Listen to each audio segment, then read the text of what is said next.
So here we have Zaspray. Can you tell me a bit more about this product, please? Absolutely. So the optometrist might have recommended Zaspray if you're experiencing a couple of different symptoms. So itchy eyes might be one of them. So if you're suffering a little bit with allergies, either in hay fever season or pet allergies, for example, Zaspray is really going to help. Okay. The other way it helps as well is if you really struggle putting drops in.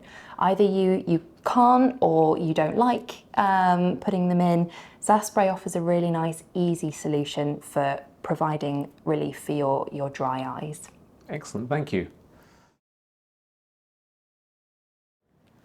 So can you talk me through how you would use this particular product? Absolutely. So Zaspray is a really easy option to use. So it comes as a spray, so it's a very fine mist, so it's nice and straightforward to use.